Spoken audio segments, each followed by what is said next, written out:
Когда-то мой отец во время Советского Союза отправился на заработки в Сибирь, на лесоповал. Туда многие ехали, в то время там платили хорошие деньги. Кто-то ехал заработать себе на машину, кто-то на квартиру, а кто-то просто обеспечить свою семью на безбедную жизнь. Там он познакомился с одним из местных парней, Макаром. Вместе работали в лесу на лесоповале, а свободное время проводили в здешнем клубе. Одним словом, дружили. Но через 3 года отец вернулся домой, в Москву. В начале 90-х Макар заехал к отцу в Москве, куда приезжал на экологическую конференцию.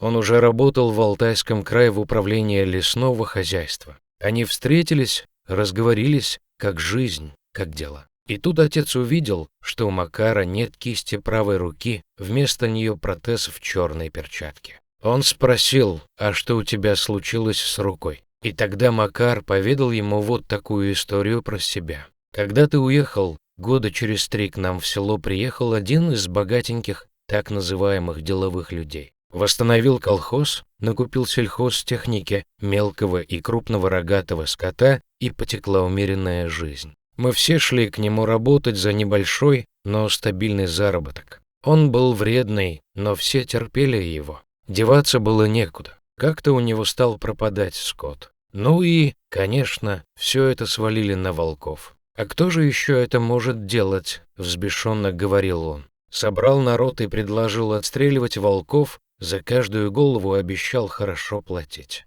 Ну и, понятное дело, люди согласились. Все охотники собрались на сход и договорились, кто где будет охотиться на волков. Наша группа охотников встала на рассвете, собралась и отправилась в путь, в тайгу. День начался удачно. С утра подстрелили несколько волков и решили маленько передохнуть. Вдруг недалеко от нас из-за больших камней перед нами появился большой волк, а вернее волчица. Она оскалилась, зарычала на нас, но почему-то не убежала, и нам это показалось странным. Один из охотников, недолго думая, выстрелил и убил волчицу наповал. Туши волков решили собрать на обратном пути, когда закончили охоту. Когда вернулись к нашему привалу, от увиденного там я встал, как вкопанный, не мог слова сказать. 2 волчат сосали грудь этой мертвой волчицы. Я не успел помниться, как раздался выстрел дробовика, и маленькие волчата упали на месте замертво. «Тоже головы», — сказали охотники. Один из волчат еще дышал. Я взял его на руки, он посмотрел мне в глаза, потом закрыл их, и его сердечко перестало биться. «Вы зачем это сделали? Это же детеныши!» — закричал я. На меня накатила истерика, я просто обезумел. «Не троньте их, иначе я за себя не ручаюсь». «Хорошо, мы пошли, а ты оставайся с ними», — сказали мужики. Забрали другие туши волков, уложили их на сани и уехали. А я потом долго плакал над убитыми волчатами и волчицей и думал, а зачем все это?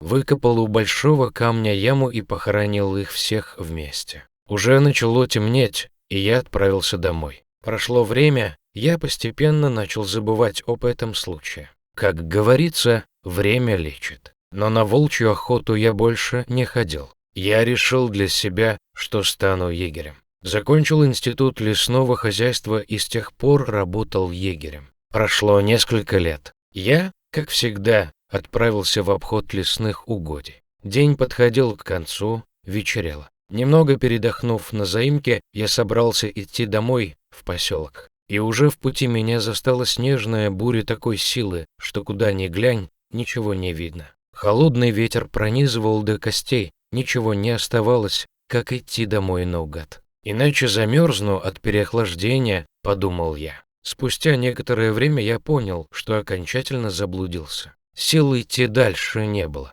Я не чувствовал ни рук, ни ног. Тогда я присел на снег и прислонился к дереву, прикрыл глаза от холодного жгучего ветра и снега. Спустя время буря прекратилась. Луна осветила лес и большой и высокий холм. Когда я открыл глаза и глянул вдаль на холм, то увидел, что оттуда спускается в мою сторону целая стая волков. Ружье взять и зарядить я уже просто не мог. Руки от холода деревенели, занемели, и я со страхом подумал: ну вот, Макар, к тебе и смерть пришла. нежданно и негаданно. И тут же я потерял сознание, а чуть позже почувствовал, что мне становится тепло и в то же время очень больно. Почему-то по всему телу с ног до головы. Видимо, мороз выходил из меня. Мне стало очень тяжело дышать. Я открыл глаза и в большом для себя изумлении увидел, что волки облепили меня со всех сторон. Слева, справа, со стороны ног. Один улегся на меня сверху, и я наконец понял, что волки не убивать меня пришли, а спасти меня, беспомощного, от лютого мороза. И, находясь в каком-то полусознании, разморенный от тепла, уснул. Когда проснулся, уже светало. Поглядел кругом, никаких волков уже не было. Только вокруг меня множество их следов. И вдруг я услышал крики мужиков. Они искали меня. Кое-как я поднялся и пошел к ним навстречу. Вот тогда-то я и потерял кисть руки, отморозил ее. Но мою жизнь волки все же спасли. А почему они меня спасли, это загадка. И с тех пор у меня всецело изменилось мировоззрение насчет диких животных, и я решил посвятить свою жизнь охране окружающей природы и дикому миру зверей. Вот такая удивительная история.